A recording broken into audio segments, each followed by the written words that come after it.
Tersangka kasus perintangan penyidikan, Marcella Santoso mengaku telah membuat sejumlah konten yang berisikan isu terkait sejumlah petinggi di Kejaksaan Agung serta pemerintahan Presiden Prabowo Subianto. Dikutip dari tribunnews.com, tak hanya itu, Marcella Santoso juga mengaku dirinya adalah aktor di balik pembuatan isu soal RUU TNI serta aksi Indonesia Gelap di media sosial yang beberapa lalu sempat menghebohkan publik. Adapun hal itu diungkapkan Marcella Santoso melalui rekaman video yang diputar saat konferensi pers penyitaan uang terkait kasus korupsi ekspor CPO di Gedung Bundar Kejaksaan Agung, Selasa, 17 Juni 2025. Saya menyadari dalam proses penanganan perkara ini terdapat postingan yang sama sekali tidak terkait dengan perkara yang ditangani, kata Marcella melalui rekaman video. Antara lain isu kehidupan pribadi Jaksa Agung, isu Bapak Jampitsus, isu Bapak Dirdik, Direktur Penyidikan. Bahkan terdapat juga isu pemerintahan Bapak Presiden Prabowo Subianto, seperti petisi RUU TNI dan Indonesia Gelap, lanjutnya. Terkait hal ini, Marcella Santoso mengaku menyesal lantaran telah berbuat lalai dengan membuat sejumlah konten tersebut. Lantaran konten tersebut menurut Marcella telah memberikan kerugian pada sosok-sosok yang ia serat dalam postingannya. Untuk itu, dari hati yang paling dalam saya sampaikan penyesalan dan saya minta maaf pada bapak-bapak dan mungkin pihak-pihak lain yang terdampak, katanya. Meski begitu, Marcella juga sempat berdalih bahwa dirinya tidak pernah memendam kebencian terhadap institusi maupun pribadi yang telah ia sebutkan dalam kontennya tersebut. Karena dalam chat saya dan sudah dimasukkan dalam BAP salah satunya terdapat percakapan antara saya dan rekan saya yang saya sampaikan, bahwa ada baiknya juga APH, aparat penegak hukum, seperti Bapak Febrie, Ardiansyah, Jampitsus Kejagung, ucapnya. Ia menyebutkan bahwa dirinya mengaku salut dengan penegakan hukum yang dilakukan Kejagung lantaran dinilai cukup berwarna. Marcella berdalih, dia tidak membenci Kejaksaan Agung meski Korps Adiaksa itu telah menetapkannya sebagai tersangka.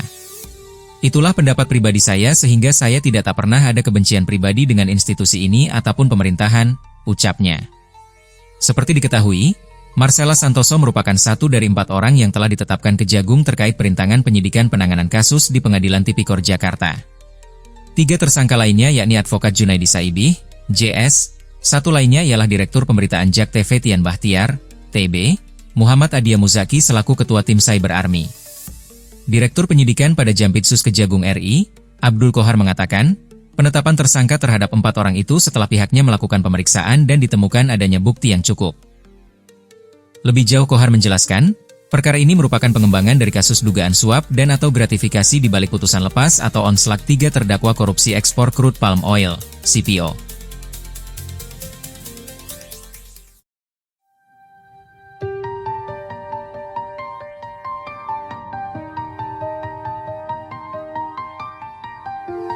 Kejaksaan Agung, Kejagung, menyita uang 11,8 triliun rupiah terkait dugaan korupsi korporasi ekspor crude palm oil, CPO, atau bahan baku minyak goreng pada periode 2021 hingga 2022. Dikutip dari tribunnews.com, uang sitaan tersebut ditampilkan dalam beberapa tumpukan yang terbungkus plastik bening, pada saat konferensi pers Kejagung, Selasa, 17 Juni 2025.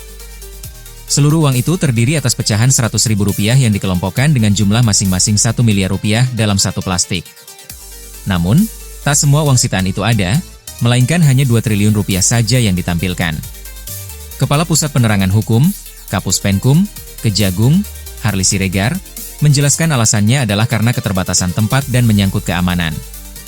Yang kita display ini Rp2 triliun, karena menyangkut tempat, menyangkut keamanan, sehingga Rp11,8 triliun itu belum bisa kita tampilkan semua, ungkapnya, dikutip dari YouTube Kompas TV, Rabu, 18 Juni 2025. Kendati demikian, Harli menegaskan bahwa Rp11,8 triliun sitaan korupsi CPO itu sudah masuk semua ke rekening penampungan lainnya, RPL, di Jampitsus Kejagung.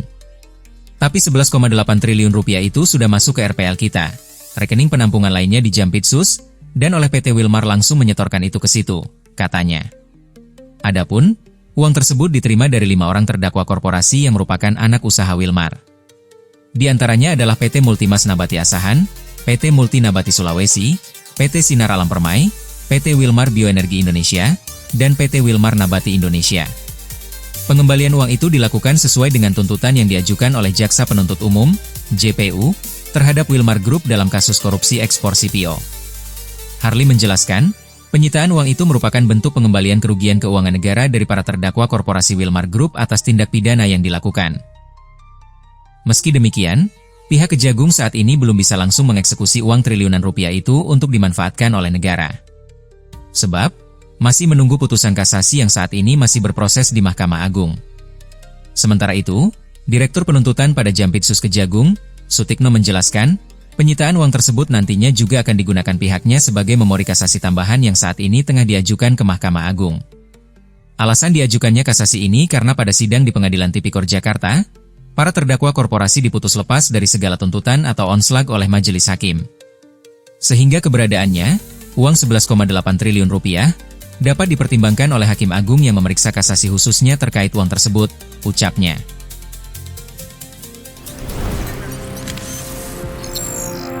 Tribun X, menghadirkan lokal menjadi Indonesia.